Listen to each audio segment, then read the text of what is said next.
Does your home computer contain hidden pornography? Thursday at 11. Godspeed, John Glenn and the crew of the Space Shuttle Discovery. From New York, retail upholsterer to the world, it's The Late Show with David Letterman. Tonight, new Halloween costume, Daniel Baldwin, the director and writer of Happiness, Todd Solondz, and Phil Collins, plus Paul Schaefer and the CBS Orchestra. And now, junior Republican from the great state of Colorado, David Letterman.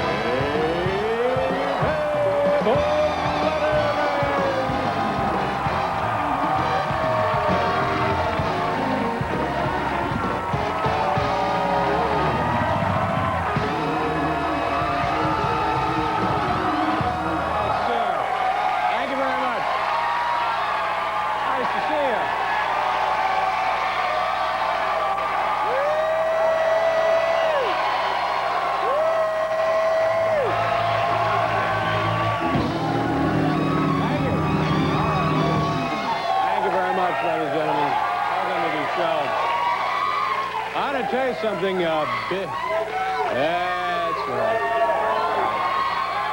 We're college graduates tonight. That's the deal. Very good. Okay. Big excitement here in New York City over the weekend. The guy with a parachute, he goes up onto the Empire State Building. He jumps off the Empire State Building. He lands safely. Yesterday, the same guy, and listen to this, now they're calling him the human fly. Does the same thing, goes up on top of the Chrysler Building, jumps off the Chrysler Building, parachutes safely. Today, he goes up on top of the CBS Building, jumped off, lands safely, but, you know, nobody was watching. So that's kind of a problem there. But this guy is he's crazy. He's like a daredevil. He jumps off the Empire State Building, and then he lands on 34th Street. Then he does something really stupid. He gets in a New York City cab and takes off. Well, congratulations. What? Hello. Congratulations to John Glenn. Tomorrow afternoon at 2 o'clock becomes the oldest man blast off to outer space. Congratulations. 77 years old. I think this is the most remarkable achievement ever for a man of his age, if you don't count Tony Randall becoming a father. You know, John Glenn was one of the original Mercury 7 astronauts. Did you know that? You knew that, Paul. I was aware of it. And then later he was replaced by Sammy Hagar. Did you know that? I was not aware of it. Bad news from Moscow, ladies and gentlemen. Boris Yeltsin is sick again. That's right. He's not feeling well. Yes, that's right. He's doing very badly. In fact, he's so ill he may not be able to attend his own funeral. He's just that sick. Yeah. And the doctors did an examination on him, and they found a clot in his blood. Found a clot. Turned out it was an olive. An olive. Well.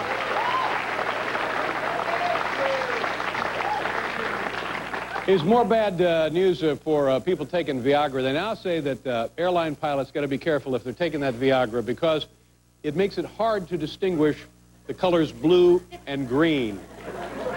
So airline pilots are being cautioned not to be taking the Viagra because you can't tell the difference. And I'm thinking to myself, wait a minute. If your pilot is in the cockpit swallowing Viagra, his eyesight may not be your biggest problem. You know, if you think about that. Here's a tip. Here's how you know if your pilot is using Viagra. When he gets on the PA system as you're flying across the country, and he starts pointing out landmarks, and he includes himself. Then you know. Yeah, close enough. Ladies and gentlemen, there's my good friend Paul Schaefer.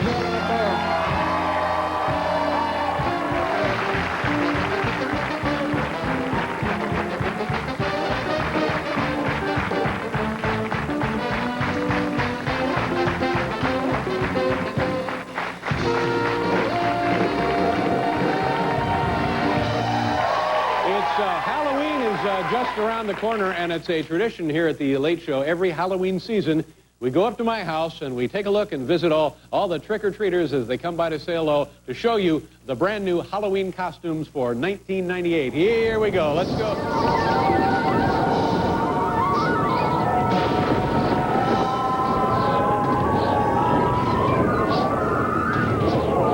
Be ready to roll. Let's wait for the doorbell.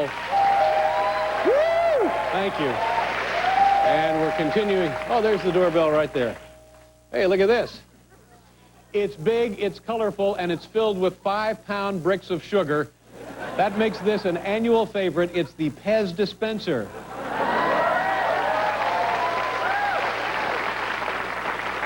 Oh, how are you? Good. You all right? Can you breathe in there? Remember what you promised before the show. No lawsuits. All right. For you, oh, look what we have here for you. We have a 5-pound bag of flour. There you go. Thank you very much. Happy Halloween. Now, let me close the door here and wait for another trick-or-treater. Okay, let's see what we have. Oh, hi, come on in. Happy Halloween. Only slightly larger than life, this costume brings a smile to every New Yorker's face. It's a squashed cockroach, you see?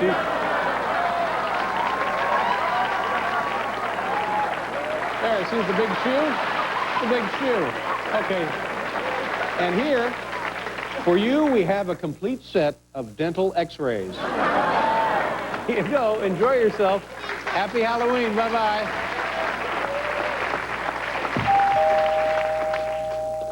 Hi, come on in. You know, anyone opening their door to this trick-or-treater will immediately feel a familiar dread and nausea.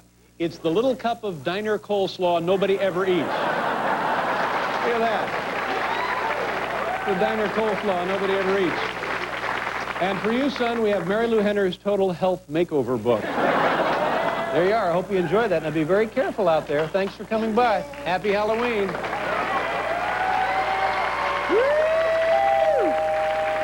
Oh, wait a minute. Yeah, come on in.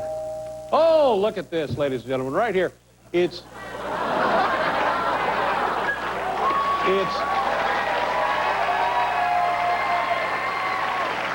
all the fun, all the laughs, all the whoopee you can stand in one costume. Look, it's the new Hollywood Squares. And here for you, oh, this is a lovely item. This is a 6-outlet surge protector. I hope you enjoy that. We'll put it right there in your bag. Remember, safety first. Thank you very much. Be very careful. The new Hollywood Squares. Hi, come on in. You know, kids love to dress up like superheroes. Kids love to dress up like animals. But most of all, kids love to dress up like TV weathermen. Please say hello to Al Roker and his weather map. Look at that.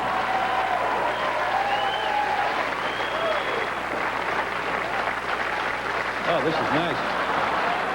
For you, that's a fake Rolex right there. And for you, we have a fake Rolex as well. Nice. Hang on to those. Those are worth about $1 or so. Thank you. Be careful. Happy Halloween. Hi, come on in. Well, this year's biggest celebrity wedding was the inspiration for the elegant double costume you see here. Yes, it's Barbra Streisand and James Brolin.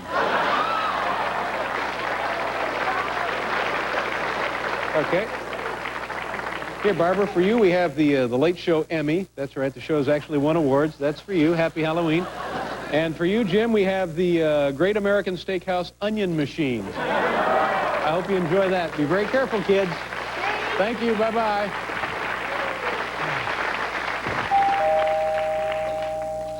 Hi, come on in. Uh-oh. Trouble here. You've been entertained by their exploits on TV, and now you can welcome them to your very own home. They're 3 stars of this week's episode of Cops. Look at this. We have some hair trimmings that we swept out of the Supercuts uptown. There you are. Everybody gets a bag of hair. Yeah, here, one for you. Wait a minute. There you are. Happy Halloween. Be very careful. Okay. Bye-bye. Enjoy the ride downtown.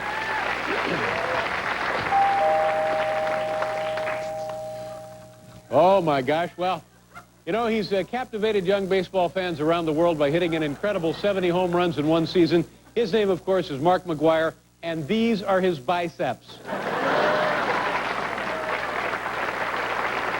All right, look, kids. Ooh, man. Look at this. Lobster bisque. Who wants lobster bisque? Here, let me... Oh, that's the worst thing they've ever seen. They can't control themselves. There you are. Happy Halloween. Be careful. Bye-bye. Boy, I'm getting sleepy. Oh, one more. Well, finally, how about this? It's Bill Clinton back in Arkansas following the impeachment.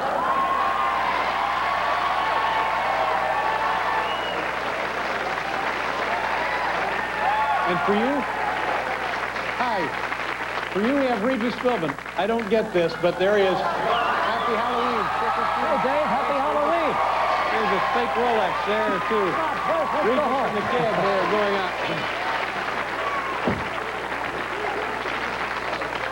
Well, we do that every year, and now we've done it again. We'll be right back with Daniel Baldwin, ladies and gentlemen.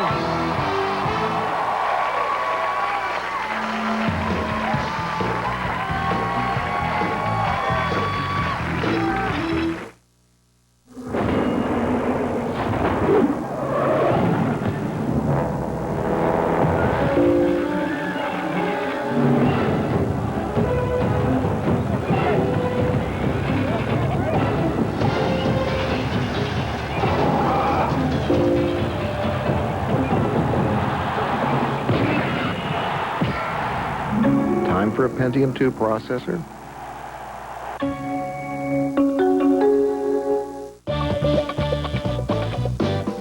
Value meals with greens or fries, they still cost the same great price. You don't have to ask us twice to have it your way. Have it your way. When you have it your way, it just tastes better.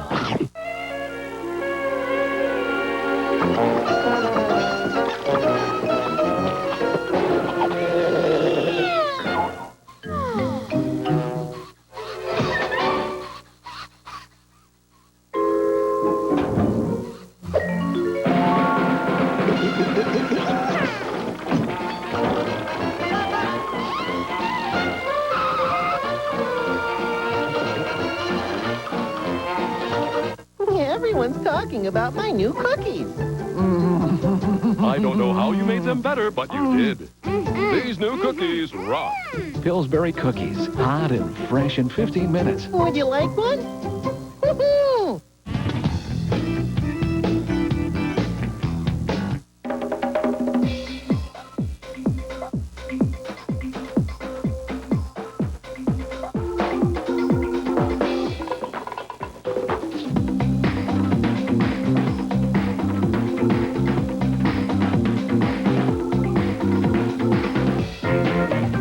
Life's full of entertaining possibilities.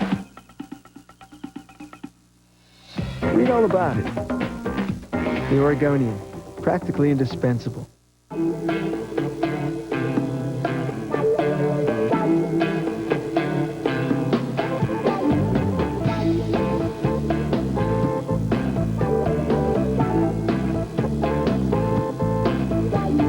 Someday, somewhere, you're going to wish you had BP gasoline. BP is specially formulated to keep your engine clean for optimal performance. After all, he who hesitates is lost. BP, we keep you moving. How do they do it? I hear they use real lemons. Here's the table you reserved. Nice hustle, Jimmy. Thanks, Grandma. It's just not fair. Looks like you just earned yourself one free lemonade. We didn't invent great service. We just took it to new heights. Alaska Airlines. For the same price, you just get more.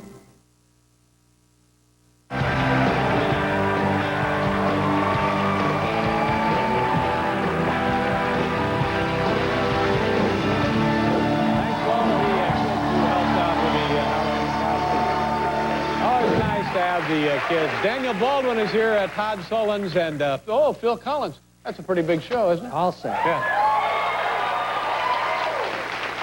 You know, our first guest from the critically acclaimed television series Homicide now Now he stars in a new film entitled John Carpenter's Vampires. It opens this Friday. Here's the very talented Daniel Baldwin. Daniel?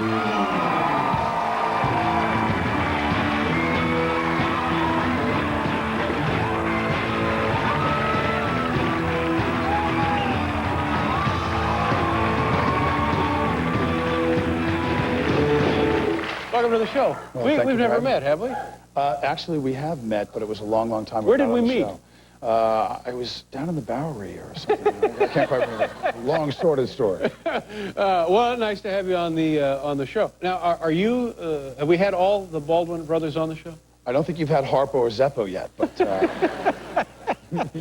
we're certainly looking forward to that. Now, whenever we have a Baldwin brother on the show, we have a little game. It's called the Baldwin Brother Bingo. Do you know about this? No, I don't know about Here, this. put up the thing. Let's see if we can play. It's time to play Baldwin Brother Bingo.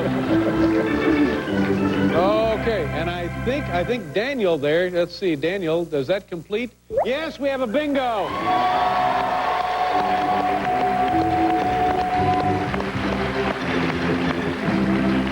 You and I have something else in common, though, don't we? Yes, we both went to Ball State University. Is that right? Yeah. Now, see, I didn't know that. Now, how does a kid from Long Island select Ball State University in Muncie, Indiana, as your school of higher education? Well, my dad started looking at all the different schools that were available to me, and there was a big pile this big and a really little pile over here. And as the envelopes came in, the schools that I applied to, I finally looked at the big pile and I went, University of Florida, and this school and that school. And my father said, you're not going anywhere within 100 miles of a major city or a coastline. I said, but Dad, why would you do that to me? Why don't you? He said, because I want you to go to class. So you went to Ball State University, and how was that? Did you enjoy that? How was Muncie? How did you and Muncie get along? Muncie and I did fabulously. I mean, I lived in your shadow for a long time there, so that was really rough. I mean, was it culturally stranger than you thought? About the same? Was it? Well, I knew I was in trouble for two reasons. Number one, I opened up the Indianapolis Star, probably their biggest paper. Yeah. On page 2, it said, Emmy Lou Anderson wins state pig howling contest as their big story on page 2. And I thought, that's not the New York Times. and number 2 was my first roommate, Jeff, said to me, I walked in, he goes, you're from New York, aren't you? Did you know Son of Sam? Whoa! I said, yeah, we were good friends. I used to sell him the bullets, everything. Yeah, it was great. Well, nice to have you.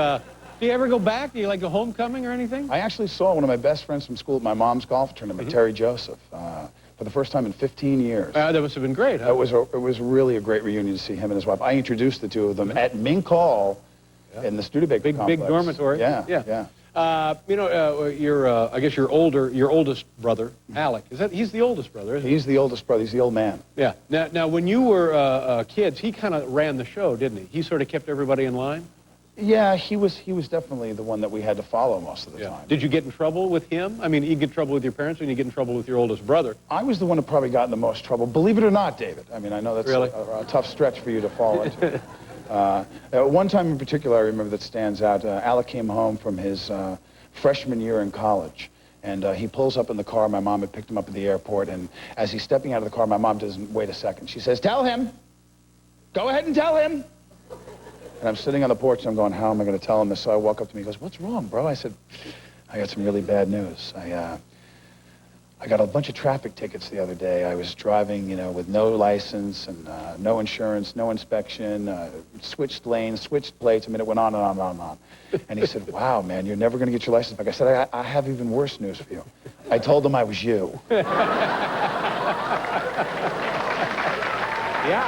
Wow. So then, what happens at that point? Well, after the blood subsided... Really? Fists were thrown? Oh, yeah. There was blood and hair everywhere. It was nasty. He had to go to court, and he had to actually say, no, it wasn't me. And, of course, the cops looking at him going, that's him. He may have lost a little weight, but that's the one. So I have to then step up, and I have to say, well, no, actually, Your Honor, I was afraid that I would be arrested because my license was already suspended, and it was me. And I believe it or not, I think they threw it out of court because they had the wrong guy. So, is that right? Yeah. So to this day, I still look forward when I get arrested to say I'm Alec. That's unbelievable because some kind of not because you lied about your identity necessarily. I hope to God that's not why they threw it out of court. No, I think it was a technicality. Got to be some kind of a technicality. Yeah, it well, was. you're a lucky man because you'd Technicality. still be doing time now. You know? Well, you know, you should see who I said I was on the way here when we were speeding here. Are you married? No, Isabella and I are engaged. Isabella Hoffman. also an actress that you work with? Actress from 5 seasons on Dear John and Homicide: Life on the Streets. Now, they're applauding her resume, sure. Where did you and Isabella meet? We met on Homicide. Funny enough, for a couple of seasons it had been talked about that I had a wife on the show. My relationship with her was struggling with our 2 kids and everything. So the opening episode of season 3 is Isabella's introduction to the show. And I have to do this pretty heavy-duty kissing scene with her as the first scene up. And the whole episode is about where is Bo Ben, why isn't he staying with his family? He's having this affair and we don't know with who.